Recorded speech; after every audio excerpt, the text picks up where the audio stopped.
पश्चिम Asia में तनाव और वैश्विक चिंता का विषय बन गया है। बढ़ते हुए तनाव और गहराते संकट के मद्देनजर केंद्र सरकार ने आज सर्वदलीय बैठक बुलाई है। ये बैठक शाम 5 बजे आयोजित होगी, जिसमें कांग्रेस समेत सभी प्रमुख राजनीतिक दल हिस्सा लेते नजर आएंगे। इस बैठक का उद्देश्य साफ है कि देश के अंदर राजनीतिक एकजुटता दिखाना और दुनिया को ये संदेश देना कि ऐसे गंभीर अंतर्राष्ट्रीय संकट पर भारत एकजुट है। बैठक में रक्षा मंत्री राजनाथ सिंह, गृह मंत्री अमित शाह, विदेश मंत्री डॉक्टर एस जयशंकर समेत कई वरिष्ठ मंत्री और नेता शामिल रहेंगे।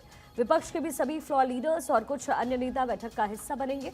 बैठक के जरिए संकट को लेकर के सरकार विपक्ष को भरोसे में लेकर एक साझा रणनीति बनाना चाहती है। इससे पहले राज्यसभा में प्रधानमंत्री नरेंद्र मोदी ने बताया कि पश्चिम एशिया में छिड़े हुए संघर्ष की वजह से पैदा हुए हालात से निपटने के लिए 7 नए अधिकार संपन्न समूह का गठन किया गया है। ये समूह एलपीजी, आवश्यक सेवाओं और वस्तुओं की आपूर्ति तथा विभिन्न क्षेत्रों से जुड़े हुए अन्य महत्वपूर्ण विषयों का नियमित आकलन करेंगे और सरकार को सुझाव देंगे।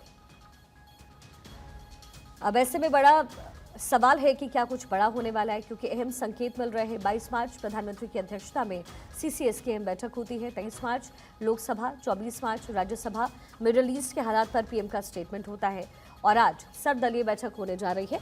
ऐसे में बड़ा सवाल है कि क्या कुछ बड़ा करने की तैयारी भारत की तरफ से इस समय हो रही है।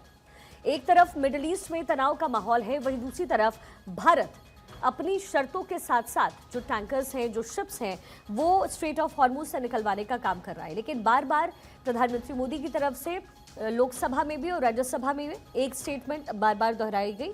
उनकी तरफ से ये साफ कहा गया कि ये समय संकट का समय है, ऐसे में संभल कर हर एक देशवासी को चलना पड़ेगा। अब ऐसे में आज जब सर्वदलीय बैठक है तो अहम सवाल खड़ा होता है कि क्या कुछ बड़ा हो सकता है, क्या इसकी संभावनाएं बन रही हैं।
तो अब से थोड़ी देर बाद सरकार की सर्वदलीय बैठक शुरू होने जा रही है। थोड़ी देर में इसकी शुरुआत हो जाएगी।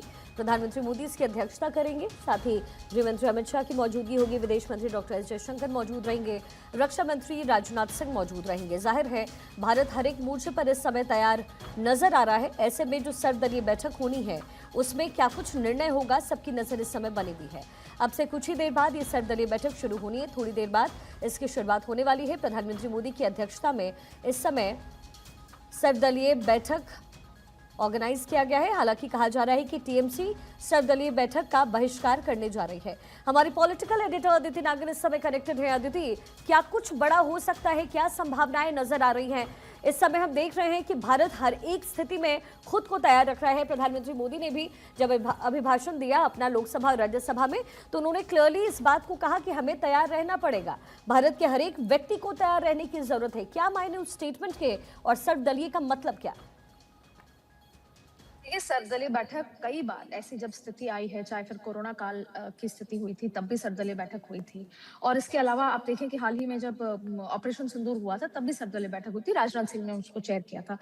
जब जब भी ऐसी स्थिति आती है, प्रधानमंत्री नरेंद्र मोदी हर बार देश को संबोधित करते हैं। जो ऑफिशियल स्टैंड है भारत का या करंट जो स्थिति है, उस पर भी सीधे बात करते हैं। और कोरोना के दौरान उन्होंने कई बार देश के लोगों से बातचीत करके कहा कि घबराने, पैनिक की स्थिति नहीं है, जो कि उन्होंने फ्लोर पे भी कहा। लोकसभा और राज्यसभा में भी बार-बार ये बात दोहराई कि डरने की ज़रूरत नहीं है और जो भ्रमित होने की ज़रूरत नहीं है। उन्होंने ऑफिशियल स्टैंड भी बता दिया। तो आज जो ये आप सर्वदलीय बैठक का ज़िक्र कर रही हैं, जी। 5 बजे सर्वदलीय बैठक होगी, ऑल पार्टी मीटिंग, जिसमें तमाम जो दूसरी पॉलिटिकल पार्टीज़ हैं, उसके फ्लोर लीडर्स मौजूद होते हैं। इसका उद्देश्य यही होता है कि आप सभी को साथ में लेकर स्थिति को बताते हुए कि सरकार कुछ बड़े फैसले ले सकती है, ये स्थिति है, सरकार इस लिहाज से आगे बढ़ रही है। आपको याद होगा कि जब हम सिर्फ इस बात की चर्चा कर रहे थे कि क्या कुछ बड़ा होने वाला है, तब ऑपरेशन सिंदूर हुआ था। ऑल पार्टी मीटिंग तब भी हुई थी, तब भी विपक्ष को बुला के बताया गया था कि ऐसी स्थिति है, और उस समय विपक्ष ने कहा था कि हम सरकार के साथ मौजूद हैं। तो देखिए, आज भी लगातार देखिए वो एम्पावर्ड ग्रुप ऑफ मीटिंग तो हो ही रही है सारे तमाम बड़े मंत्रियों की, जो कि रोज जायजा ले रहे हैं कि क्या कुछ हो रहा है। इसके अलावा आज विक्रम मिस्त्री भी मौजूद रहने वाले हैं। सबसे पहले तो वो वेस्ट एशिया में हो रहे जो तमाम स्थिति है उसके बारे में और पार्टी मीटिंग को ब्रीफ करने वाले हैं।